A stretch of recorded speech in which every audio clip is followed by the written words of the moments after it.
श्रीचक्रेश कृपादृष्ट्या दृष्टं निर्णयमव्ययं परशास्त्रपवनेन संक्षेपात् कथयामि तम् अल्पाक्षरम् असंविद्धं सारवती स्वतोमुखं हस्तोभ अनुमन्द्यं च सूत्रं सूत्रविदो विदु।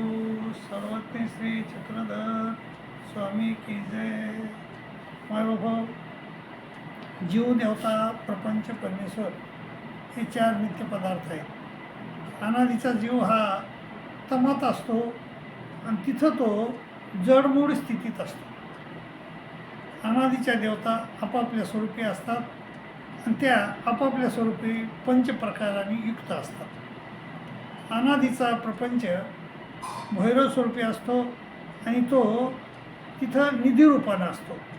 आणि अनादीचा परमेश्वर हा चैतन्यपर असतो आणि तो आपल्याच स्वरूपामध्ये लीन असतो, आपल्याच सुखामध्ये आनंदी असतो. प्रपंचाची रत्न नसते. एवढ्यात परमेश्वराला आपल्या स्वरूपाचा आनंद जीवाला देण्याची प्रवृत्ती निर्माण होते आणि त्यावेळेस जीव तमात असतो. वास्तविक तिथंच आनंद द्यायला हवा होता, परंतु जीवाला अनाद्यायद्या लागलेली आहे आणि त्या अनाद्यायद्यामुळं जीवाचं स्वरूप हे आदमती, आदगती, आदरती झालेलं आहे. त्यामुळं जीव हा परमेश्वरी आनंद घेण्याला अपात्र ठरतो. तर आणि मग परमेश्वर त्याला ठरवतात की याला प्रपंचाची रचना करावी, याला तमातून बाहेर काढावे, त्याला मनुष्य देह द्यावा, त्याला मनुष्य देह देऊन ज्ञान द्यावं, आपण स्वतः अवतारावं, ज्ञान द्यावं आणि ज्ञान देऊन त्याला आचरण करून घ्यावं त्याच्याकडून आणि आचरण करून घेऊन त्याच्या अनाद्यावधीचा छेद करून घ्यावा. आणि छेद झाल्यानंतर अनाद्यावधी निघून गेल्यानंतर हा जो रोग आहे वज्रकी नावाचा, हा रोग निघून गेल्यानंतरच जीव हा आनंद घेऊ शकतो. आणि त्यामुळं परमेश्वरानं असं ठरवलं. परंतु परमेश्वर हे कर्तुम अकर्तुम अन्यथा कर्तुम आहे, काहीच करत नाही. फक्त प्रवृत्तीनं त्याच्या सगळ्या गोष्टी तयार होतात. मायाधीक्षेनं प्रवृत्ती सुयते सचराचरम असं श्रीकृष्ण महाराजांनी म्हणलेलं आहे. मायाधीक्षेनं प्रवृत्ती प्रकृती सुयते सचराचरम हेतुनानेन कौन्तेय जगद्दी परिवर्तते. प्रकृती म्हणजे माया, परमेश्वराची आज्ञा झाली की सगळ्या जगाची निर्मिती करते. तर मग माया काय करते?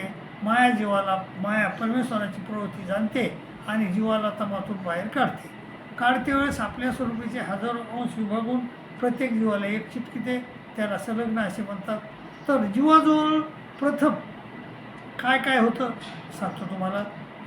जीवाला प्रथम अनाद्यावधी होती. अनाद्यावधी म्हणजे जीव स्वरूपावर असलेला मूळचा दोष, तो मूळचा दोष त्याला लागलेला होता. नंतर अनाद्यावधीनंतर त्याला संलग्न लागला, संलग्न लागल्यानंतर आद्यमळ लागला, आद्यमळ लागल्यानंतर इतर मळ लागले आणि इतर मळ लागल्यानंतर म्हणजे सूक्ष्म प्रपंचाची रचना झाल्यानंतर मायानं स्थूळाची रचना केली आणि त्याला प्रपंचात लोटलं आणि प्रपंचात लोटल्यानंतर त्याला चतुर्विधीला घातले. तर अशा प्रकारे आणि चतुर्विधीत गेल्यानंतर मातेच्या गर्भात गेल्यानंतर त्याला पिंडस्था लागल्या आणि नंतर ज्यावेळेस तो मनुष्य देहात आला आणि कर्म केले त्यावेळेस त्याला कर्माचे लेप लागले.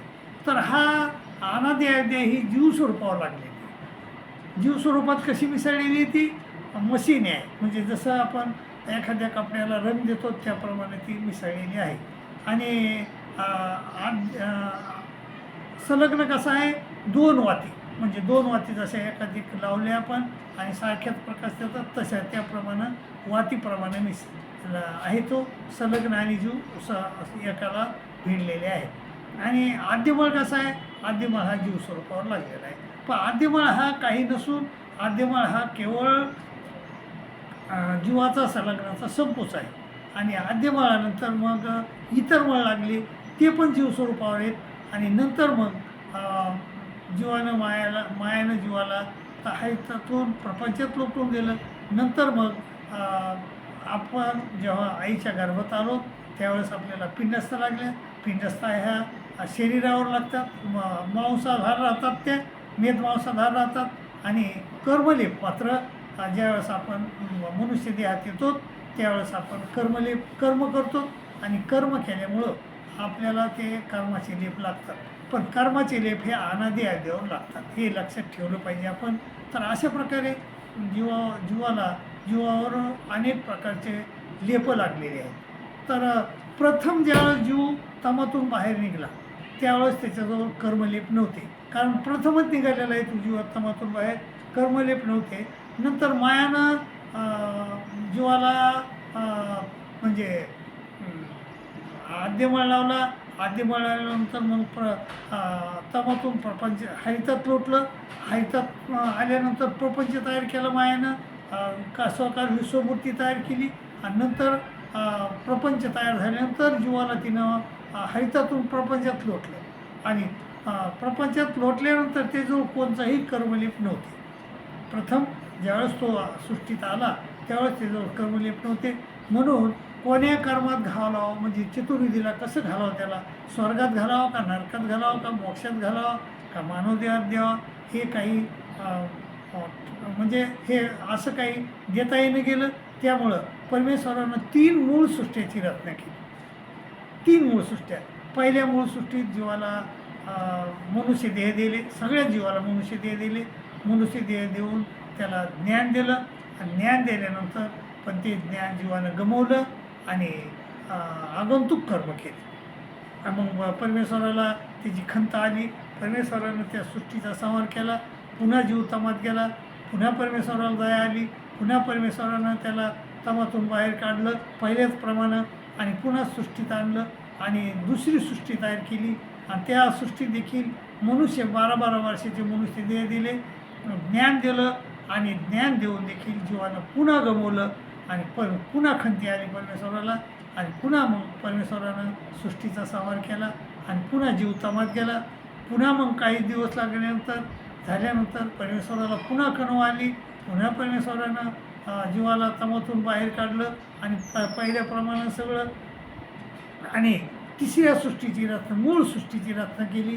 तिथं देखील मानव देह दिले 12-12 वर्षाचे आणि ज्ञान दिलं, पण ते ज्ञान पुन्हा गमवलं जीवानं आणि मग ज्ञान गमवल्यानंतर पहिल्या सृष्टीत आगंतुक कर्म केले, दुसऱ्या मूळ सृष्टीत अनारब्ध कर्म केले आणि तिसऱ्या सृष्टीत प्रारब्ध केले ते कर्म आणि मग प्रारब्धानुसार त्याला मनुष्य देहा त्या चतुर्विधीला जीवाला घालण्यात आलं.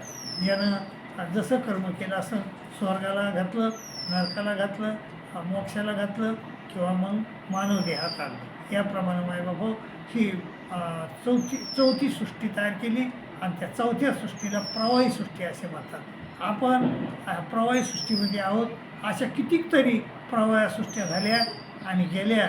आपण ह्याच सृष्टीमध्ये भ्रमत आहोत. आपण ज्ञान परमेश्वर प्रत्येक सृष्टीमध्ये आपल्याला ज्ञान देतात, परंतु ते ज्ञान आपण गमावतो आणि पुन्हा प्रमादी होतो. पुन्हा मग प्रमादी झाल्यानंतर सर्व जीवाला ज्ञान झाल्यावर पुन्हा सृष्टीचा संहार होतो. पुन्हा मग परमेश्वर सृष्टीचा संहार केल्यानंतर पुन्हा जीवाला ओरं काढतात, पुन्हा प्रपंचात आणतात, जशी असली तशी सृष्टी रचतात, पुन्हा ज्ञान देतात, पुन्हा जीव गमितो. अशा अनंत प्रवाह सृष्टीमध्ये आपण फिरत आहोत मायबाबा. पण आता तरी सुधरा आणि आता तरी परमेश्वराचं चिंतन करा आणि आपला हा अनादी आद्या नावाचा रोग आपल्याला झालेला आहे, तो रोग वज्रकिटकी म्हणतात त्याला, तर तो रोग आपला नीट करून घ्या आणि परमेश्वर स्वरूपी लीन व्हा अशी तुम्हाला नम्र विनंती करतो आणि तुमची रजा घेतो. प्रणाम.